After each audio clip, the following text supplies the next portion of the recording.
Fala galera, então a gente vai dar continuidade aqui à nossa aula 03 de Legislação Aplicada à Radiologia, turma RAD 10, turno tarde.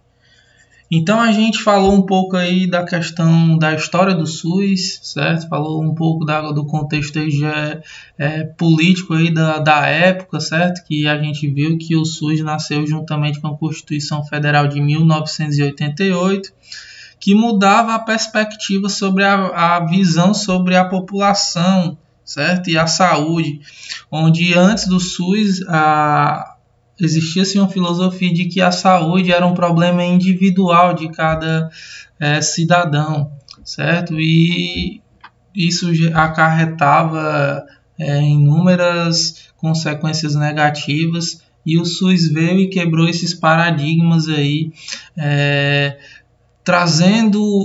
saindo um pouco do âmbito individual e trazendo para o coletivo. Tanto é que a gente viu que a filosofia do SUS, né, juntamente com a Constituição Federal de 1988, aborda que a saúde é um direito de todos e um dever do Estado garantir, certo?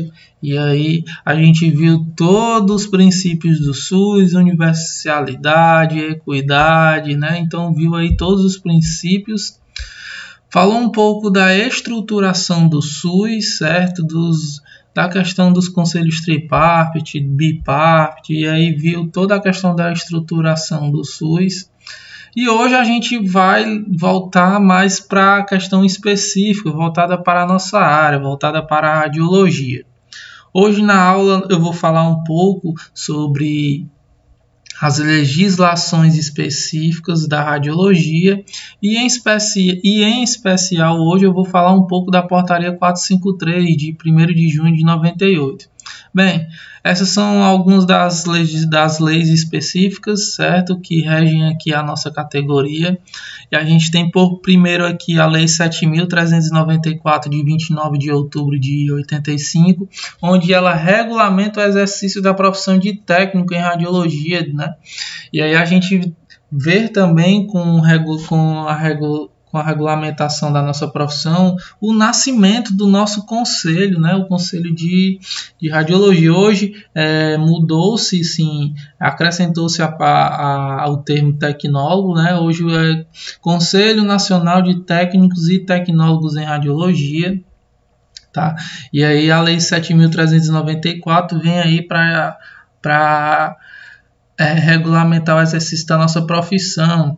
E aí nós temos posteriormente a Lei 12.234, de 14 de novembro de 50, onde essa lei em específico confere os direitos e vantagens de todos os operadores que operam raio-x e substâncias radioativas, né? Então, a questão da insalubridade, da questão das 24 horas semanais, tá? Que é um direito nosso, certo? Que nos é assistido devido a essa lei, né? 1234.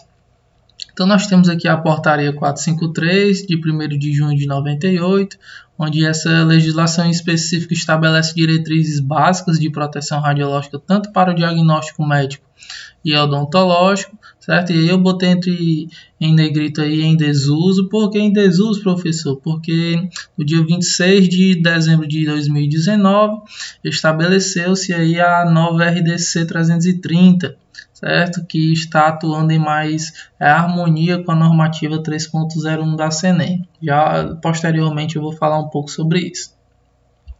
E a gente tem a normativa 3.01 da CNEM, que estabelece também diretrizes básicas de proteção radiológica. A 3.05, que dá em específico para a medicina nuclear. E a RDC 330, de 26 de dezembro de 2019, que estabelece aí diretrizes de proteção radiológica, dentre outras providências, tá? Não se abrange somente a questão de radioproteção, tá? E aí a gente tem uma das leis, certas, e normativas, tá bom? Eu vou falar um pouco hoje dos órgãos que são responsáveis padronizar, por toda aí a questão dos mecanismos de procedimentos que regem aí as práticas envolvendo aí radiação ionizante, tá? Então a gente vai aqui em específico para o CONTER, né? Então, como eu havia falado, o CONTER nasceu aí praticamente junto com a Lei 7.394, certo? Onde regulamentou. Tá? E aí o CONTER foi estabelecido no dia 29 de outubro de 85. E o objetivo do CONTER, né, o nosso conselho, é regular o exercício da profissão das técnicas radiológicas por meio da normatização e da supervisão dos conselhos regionais, certo? E aí, então, tem uma sede lá em Brasília, certo? E aí a sede nacional. E os conselhos são regionalizados, certo? Ou seja, cada estado tem o seu conselho, tá? E aí eles são responsáveis por estar aí fazendo a regulação dos profissionais, fiscalizando, aplicando penas cabíveis no caso de infrações, dentre fiscalizações aí do exercício ilegal. O CONTER também luta aí pela questão do cumprimento da Lei 7.394 em questão dos salários, em questão da carga horária. Então o CONTER vai estar atuando aí diretamente, tá? E aí a gente tem aqui a Agência Internacional de Energia Atômica, tá? E ela foi estabelecida como uma organização autônoma no seio das Nações Unidas, e aí ela nasce aí em 29 de julho de 57. E qual é o objetivo, certo, da IA, né? Ela faz a promoção do uso pacífico da energia nuclear e do desencorajamento do uso dessas radiações para fins militares. Quando houve lá o acidente de Chernobyl, ela fez uma investigação para saber se era fins militares ou, dentre outros, ela esteve lá envolvida em todo o processo, tá? E aí a gente vê que com o incremento da proliferação nuclear na década de 90, as tarefas da IA passaram a incluir inspeções e investigação de suspeitas de violação do Tratado Não Proliferação, que aí trata de fiscalizar aí o uso da energia nuclear atômica para criação de bombas atômicas e está aí na fiscalização, fazendo a promoção do uso pacífico das energias nucleares, tá? Posteriormente, nós temos o ICRU, que é a Comissão Internacional de Unidades e Medições de Radiação, que nasce aí em 1925 no Congresso Nacional de Radiologia, certo? Ele é um órgão de padronização, cujo objetivo dele é desenvolver conceitos, definições, recomendações para a utilização de quantidades e suas unidades para radiações ionizantes, e a sua interação com a matéria, em especial os efeitos biológicos. Então, é um órgão, certo, que faz estudos sobre os efeitos biológicos causados decorrentes da exposição à radiação ionizante. E aí eles fazem estudos para padronizar, e aí vai desde a questão da limitação de dose até do desenvolvimento dos conceitos de grandeza, certo? E aí em radioproteção vocês vão ver, tá, bem direitinho. A comissão foi responsável por definir e introduzir muitas das seguintes unidades de medida, e aí coopera aí com a criação do Sistema Internacional de Unidades, né, a criação do Sieverts, dentre outros conceitos aí. Nós temos aí o CRP, que é a Comissão Internacional de Proteção Radiológica, e aí foi fundada em 28, certo? 1928, no segundo Congresso Internacional de Radiologia, lá em Estocolmo, na Suécia. O objetivo do CRU, certo, é definir as unidades de medidas. Ele recomenda e desenvolve, certo, e manter o sistema de proteção radiológica para que se utilize essas unidades. E aí, bastante atenção nessa parte aqui, no qual eu resumi que a operação do CRP se separa em 4 comitês principais, certo? Que é o estudo dos efeitos dessa radiação no organismo humano, as doses de exposição à radiação, a questão da proteção radiológica em medicina e da aplicação dessas recomendações das comissões, certo? Então são realizadas essas comissões e o CRP tem esses 4 comitês aí principais que faz a questão aí desse desenvolvimento, desse trabalho de desenvolvimento aí, otimizando os processos em radioproteção, em proteção radiológica. Nós temos a CENEM, certo? Que é a nossa aí, Comissão Nacional de Energia Nuclear, onde ela foi criada em 56, em 10 de outubro. E aí ela é controlada diretamente pelo Ministério da Ciência, Tecnologia, Inovações e Comunicações.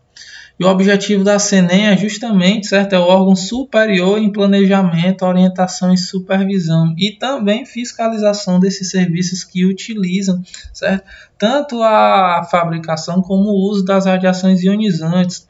E ela trabalha sobre 2 filosofias principais, certo? Ela vai estabelecer normas e regulamentos de radioproteção, como eu falei da normativa 3.01, a normativa 3.01 é da CENEM, certo? E ela é responsável por licenciar, fiscalizar e regular tanto a produção quanto o uso dessa energia nuclear, como eu havia falado para vocês. E nós temos aqui a Anvisa, certo? A Anvisa que foi criada a precursora aí da portaria 453, certo? No qual a gente vai falar hoje na aula. E aí ela foi criada em 26 de janeiro de 99, é uma agência reguladora. Prestem atenção, agência reguladora, sobre a forma de autarquia de regime especial vinculado ao Ministério da Saúde, tá? E aí o objetivo da Anvisa é também, certo, pela aprovação de produtos e serviços submetidos à vigilância sanitária. E aí após essa certificação, a sua comercialização. A Anvisa ela vai trabalhar, pessoal, em muitas esferas, certo? Como exemplo na economia, e ela vai estar fiscalizando aí a questão dos preços dos medicamentos que são comercializados. Tá? Trabalha diretamente aí com a questão também da regulamentação dos aparelhos emissores de radiação. Tá? Então a Anvisa aí, ela é a nossa autarquia máxima aí, tá? E aí ela é vinculada aí ao Ministério da Saúde. E aí nós temos aqui a portaria 453/98, tá? A gente vai separar em 2 partes, tá? Por que eu tô vou falar um pouco da portaria 453? Bem, se ela está em desuso, bem, para a gente poder entender o que foi que mudou e o que não foi que mudou, a gente precisa compreender de um contexto geral, certo? A portaria 453. Então é super interessante que a gente faça um compilado mesmo que básicos dela, para que quando a gente for estudar sobre a RDC 330, a gente vá e fique um pouco mais por dentro do que mudou e do que não mudou. Bem, a portaria 453 ela dá diretrizes básicas de proteção radiológica. E aí se aplica tanto ao radiodiagnóstico médico quanto ao odontológico. Dispõe sobre os usos dos raios-x em todo o território nacional. E aí, atento, ela dá outras providências para além da proteção radiológica. Ela vai tratar das condições da promoção e recuperação da saúde, tá? Da mesma como o direito fundamental do ser humano. E aí a gente lembra do princípio do SUS, né? Da equidade, tá? Onde a gente sabe e vale ressaltar que a saúde é um direito de todos e um dever do Estado, tá? O princípio da universalidade também. Então, a portaria 453 ela obedece, certo, à filosofia do SUS.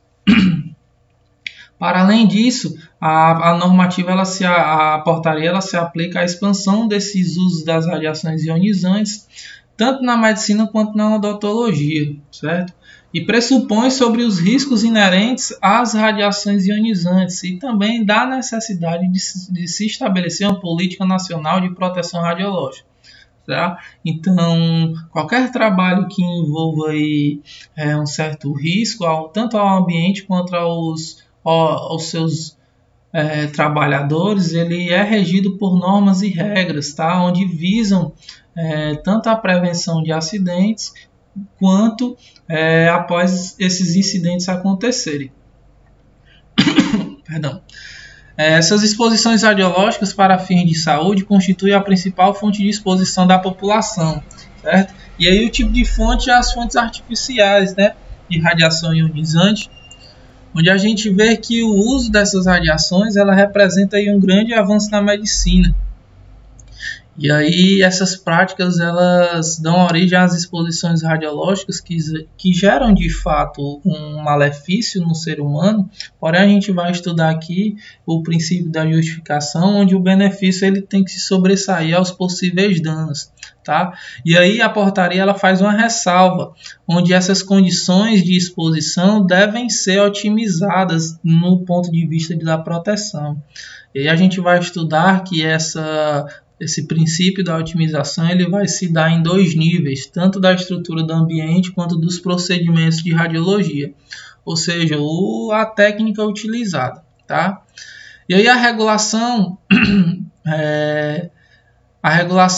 por meio do Ministério da Saúde, certo? Vai acontecer aí a produção e a comercialização desses produtos, como eu vinha falado para vocês, que é a Anvisa que regula, certo? A comercialização desses aparelhos.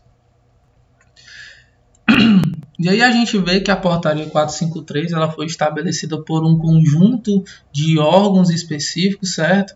Onde a gente vê a OMS, tá? A Organização Pan-Americana de Saúde, a Internacional do Trabalho, a Agência de Energia Nuclear e a Agência Internacional de Energia Atômica. E aí em conferências de saúde mundiais eles pré-estabeleceram aí a portaria 453, tá? De maneira que, quando a gente entra na parte estrutural dos artigos e dos pontos principais, a gente vê alguns objetivos, tá? E aí vale a pena que vocês observarem que eu coloquei algumas coisas em negritos do que mudou da portaria 453 para a RDC 330. Então, o artigo 1º ele fala justamente, né, sobre a respeito da aprovação desse regulamento, certo? E do objetivo, né, que é, como eu tinha falado, estabelecer diretrizes de proteção radiológica em radiodiagnóstico. O artigo 2º ele fala sobre a questão da adesão dessa portaria em todo o território nacional, então do campo de aplicação. Então ele fala do campo de aplicação, que é todo o território nacional do Brasil, e fala a quem são as pessoas, né, o público a quem essa portaria se aplica. Na portaria 453 fala que é as pessoas jurídicas e físicas, e aí ele fala da questão do privado e público. A RDC 330 ela acrescenta civis e militares, certo?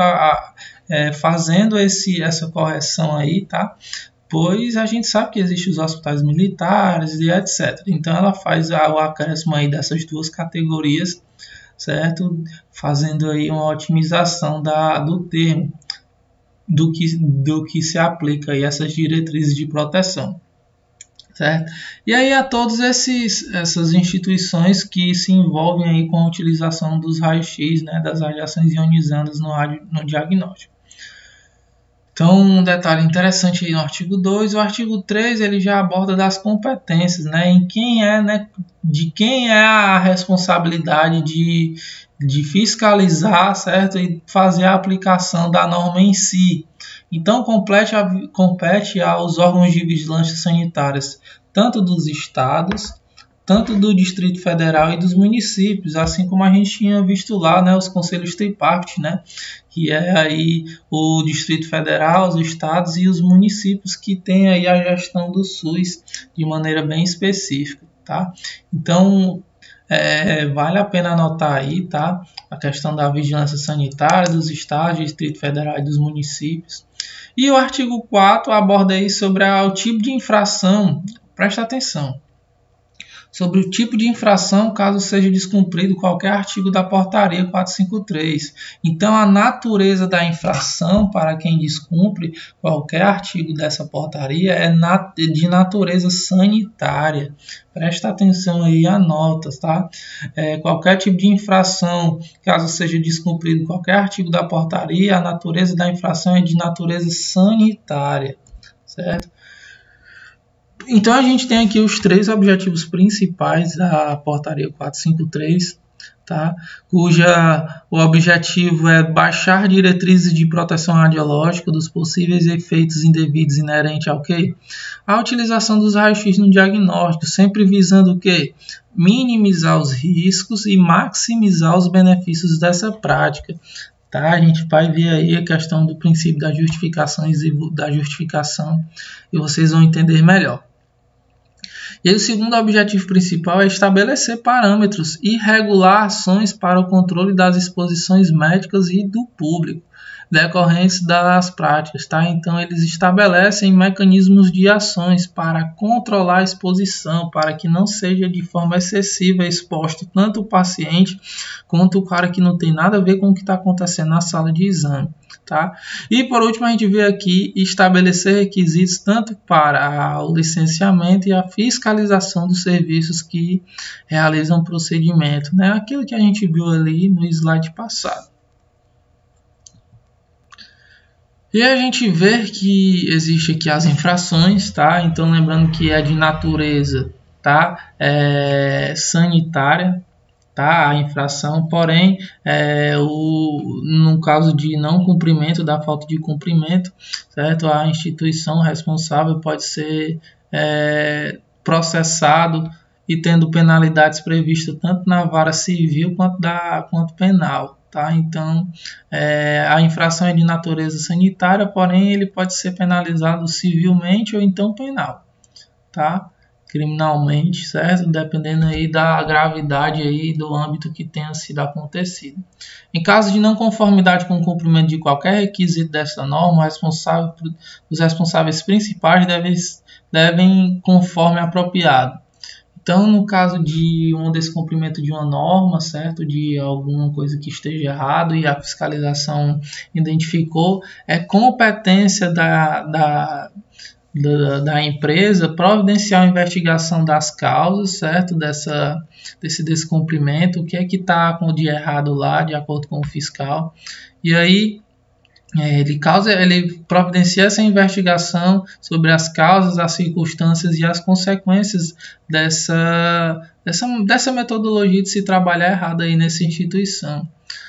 Fala também no item B, certo, que a instituição deve ter medidas cabíveis para corrigir as circunstâncias que levarão à infração, de modo a prevenir a recorrência dessas infrações, certo? Então, é aplicada uma advertência na qual a empresa tem que aí tomar medidas cabíveis para prevenir a recorrência dos mesmos erros, tá? Então, a gente vê aqui que a portaria 453, ela trabalha sobre princípios básicos, certo? De proteção radiológica, no qual eu vinha falando para vocês, onde o primeiro é o princípio da justificação, certo? Onde se justifica as práticas, né? Se justifica os porquês dos pacientes se exporem à radiação ionizante, já que elas não fazem bem, certo? Nós temos aqui o princípio da otimização da proteção radiológica, limitação de dose e prevenção de acidentes. E aí, quando a gente fala de proteção radiológica e radioproteção, certo? É um conjunto de normas e diretrizes que visam a prevenção, certo? De acidentes, né? Das práticas que envolvem aí, procedimentos com radiações ionizantes. E aí elas não visam somente a prevenção, como tem mecanismos aí que regem após que um acidente acontece, tá? Então a gente vem aqui para o princípio da justificação, onde o conceito, segundo a norma, de maneira bem enfática, ele fala o seguinte: a justificação é o princípio básico de proteção radiológica que estabelece que, olha, presta atenção, que nenhuma prática ou fonte adscrita a uma prática deve ser autorizada a menos que o cara se expor à radiação ionizante produza suficiente benefício para o indivíduo exposto ou para a sociedade de modo a compensar os possíveis danos, tá? Então deixa eu explicar o que ele quer dizer aqui. Certo? Então eu tenho aqui se expor de fato a uma radiação ionizante, certo? A gente sabe que não é bom, certo? Não causa um efeito há efeitos maléficos, né, danosos à saúde do indivíduo, ao organismo do indivíduo. Porém, né, se nós pararmos para pensar que o médico precisa ver como é que estão os pulmões dele, sem ter que abrir ou fazer um procedimento invasivo, certo? E esse diagnóstico aí vai estar dependendo dessa imagem, e esse diagnóstico vai salvar a vida do cara. Então, vocês concordam comigo que ele fazer uma radiografia de tórax compensa mais do que ele ficar com a doença? Então, a questão aí de que o benefício tem que ser maior do que os possíveis danos, tá? E aí a legislação aí, ela fala de maneira bem enfática a questão dos possíveis danos. Porque se vocês já estudaram radioproteção e efeitos biológicos da radiação ionizante, vocês com certeza sabem que nos efeitos estocásticos nós lidamos com probabilidade de ocorrência. Então pode ser uma dose alta, como pode ser uma dose pequena, né? Há uma probabilidade, tá? Então o princípio da justificação ele se aplica no qual a exposição, né, tem que ser aí, produzir aí um benefício suficiente de modo a superar os possíveis danos que podem ocorrer após a exposição à radiação ionizante. Tá? Então o ponto 2.3 aí fala da aplicação, certo? Que se aplica aí à exposição médica, e aí ele ressalta a questão de resultar um benefício real para a saúde do indivíduo. Tá? E aí ele faz um atento aqui, certo? Tá até em negrito, a questão tanto do diagnóstico quanto da parte terapia, tá? E aí ele fala que deve resultar no benefício. Então, quando nós falamos de terapia, a gente lembra aí da radioterapia, no qual a gente sabe que existem efeitos colaterais, efeitos decorrentes dessa exposição. Só que se nós pararmos para pensar, um eritema, né, que é uma vermelhidão aí na pele, aí, como se fosse uma queimadura mesmo, decorrente dessa exposição, tá? É um dano no qual é pequena em relação à radiação matar o tumor, certo? Evitar a metástase desse tumor. Então, nesse exemplo da questão da radioterapia, o benefício ele se sobressai, certo? E aí a gente vê aqui o âmbito de aplicação aí do princípio da justificação, que fala da questão da aplicação genérica e da justificação individual do indivíduo. Tá?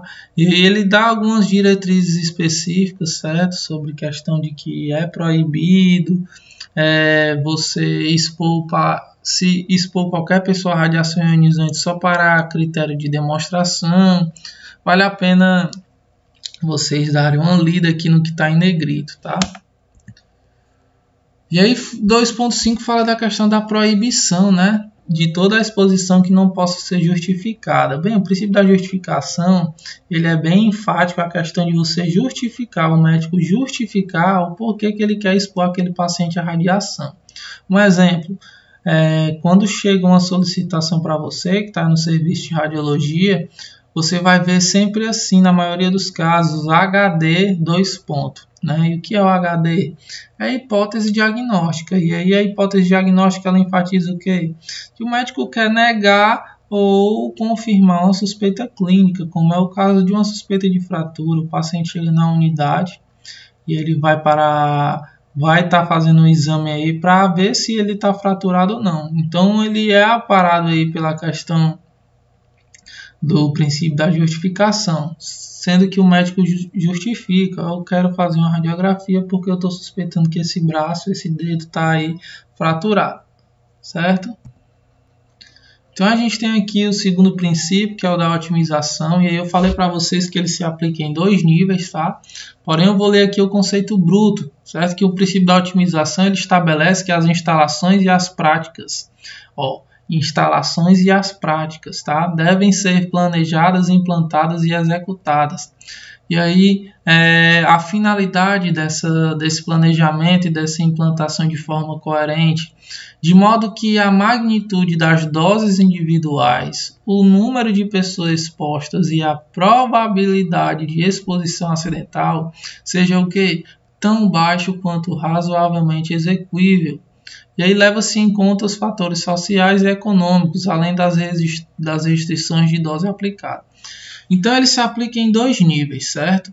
Tanto na questão do ambiente, certo? Que é a sala de exame, né? E aí um exemplo, professor, questão da gradiente difusora, eu vou mostrar aí como ela se aplica no procedimento de otimização, certo? Do princípio de otimização.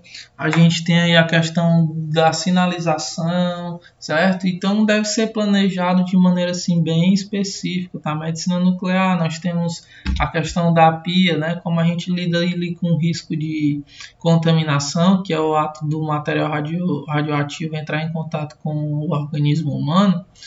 Então é tudo pensado, certo? Do ponto de vista, tá? Da estrutura em si. E aí o outro parâmetro é a questão dos procedimentos em radiologia, tá? No qual o profissional tem que otimizar a sua técnica, tá? No convencional ele baixa a técnica a um ponto que não irá prejudicar a qualidade da imagem, tá? Porém a dose tem que ser a menor possível, certo? Então o princípio da justificação ele é bem enfático, tá? Onde ele estabelece a questão mesmo do planejamento e da aplicação aí dessas práticas. Tá? Então a gente tem aqui alguns fatores onde ele fala da seleção adequada de equipamentos e acessórios, dos procedimentos de trabalho e da garantia de qualidade, né? E aí quando ele fala da questão da garantia de qualidade, a gente lembra aí dos controles de qualidade, né? De calibramento aí do aparelho, dentre outros fatores específicos, né? E aí tem a questão dos EPI, certo? Que é como a norma fala, que é a seleção adequada de equipamentos e acessórios, tá? Onde a gente está vendo uma exposição do FEMA aí, no qual a gente vê aí o protetor de gônadas e o avental de chumbo aí, o avental no qual a gente está visualizando, tá? Onde aí está sendo uma exposição do FEMA e não tem nada a ver aí, e aí ele protege aí o material genético do paciente. Nós temos aí no campo da radioterapia, certo? Onde tem os protetores testiculares, e aí quando existe um termo na radioterapia que é órgãos de risco, que são áreas próximas à área tratada do tumor, tá? Então aí existem esses equipamentos aí que otimizam certos efeitos maléficos aí da radiação, tá bom? E aí no convencional a gente tem dois caras importantíssimos, certo? Do ponto de vista aí do nível da estrutura do ambiente, onde a gente vê a gradiente difusora, que já vai servir para a realização de exames médicos e clínicos como o dos raios-x. E aí ela é usada para quê? Qual a finalidade? Para que a radiação não se disperse do local indicado, certo? Ou seja, ela diminui a questão da radiação secundária, que é aquela radiação oriunda após a interação com a matéria. E a gente tem o feixe de colimação, onde ele direciona para a área de interesse o feixe de raio-x, tá? Evitando expor aí áreas desnecessárias, tá bom? Então aí é o princípio da otimização do ponto de vista do ambiente e da estrutura, tá? No qual a portaria ela aborda de maneira bem específica. E aí a gente tem a questão da limitação de dose individual, certo? Cuja são limites de dose individuais, certo? Tanto para a dose efetiva quanto para a dose equivalente, onde existem valores preditivos, tá? E aí, se vocês estudarem radioproteção, vai ver que existe a questão do efeito determinístico, que é uma relação direta entre dose e efeito. Se eu passo de uma dose, eu vou ter uma determinada consequência. E aí, o princípio da limitação de dose ele é bem enfático, e aí ele predispõe valores específicos para determinadas exposições, tá? E aí ele fala que os limites de dose incidem sobre o indivíduo, considerando a totalidade, tá, das exposições decorrentes de todas as práticas. Só que no diagnóstico ele não deve ser considerado como uma fronteira entre seguro e perigoso. Até porque tem a questão da probabilidade de ocorrência e quanto mais o benefício for superar os possíveis danos, né, não vai existir aí uma limitação de dose para esse paciente. Tá? E aí ele fala que dos limites para as exposições ocupacionais, né? E aí quando a gente fala de exposição ocupacional, a gente está falando de qual cara que está sendo exposto? O IOE, né? Que é um indivíduo ocupacionalmente exposto. E ele fala para ele que a dose efetiva anual não deve exceder 20 millisieverts em qualquer período de 5 anos consecutivos, certo? E aí anualmente ele fala o quê? Que não pode exceder 50 millisieverts. Isso aí foi questão, tá bom? Então, aí, em nenhum ano. Então, o limite de dose, né? Limite de dose efetiva para o IOE é de 50 millisieverts, tá? Ao ano. E aí ele dá preditivos de valores aí para doses equivalentes de 500 para extremidades, certo? E 150 para os cristalinos. E aí fala da questão das grávidas, tá? No qual a dose do abdômen não deve exceder 2 millisieverts e do feto 1, né, 1 millisieverts, tá? Então tem que ter aí esse cuidado. Geralmente, e a gente, se nós pararmos para lermos, a normativa, a portaria quer dizer, ela não proíbe da gestante continuar trabalhando no setor. A empresa que por precaução ela toma essa atitude de colocar o profissional durante o período gestacional em trabalho administrativo e etc. Na prática se aplica assim, tá? E aí a gente fala também de que aí o item C é um detalhe interessante, tá? Em uma questão de certo ou errado, a afirmativa pode falar que menores de 18 anos não podem atuar de maneira nenhuma num serviço de radiodiagnóstico. Porém, o que a normativa fala? Que menores de 18 anos não podem trabalhar com raio-x diagnósticos, certo? Mas podem treinar, podem estagiar. Tá? Então, em sua totalidade, está falsa, está incorreta essa afirmação. Tá? E aí fala da questão dos estudantes de 16 anos, a limitação de dose, o princípio da portaria 453 de limitação de dose, ele prevê doses específicas para esses estudantes que estão lá estagiando, né?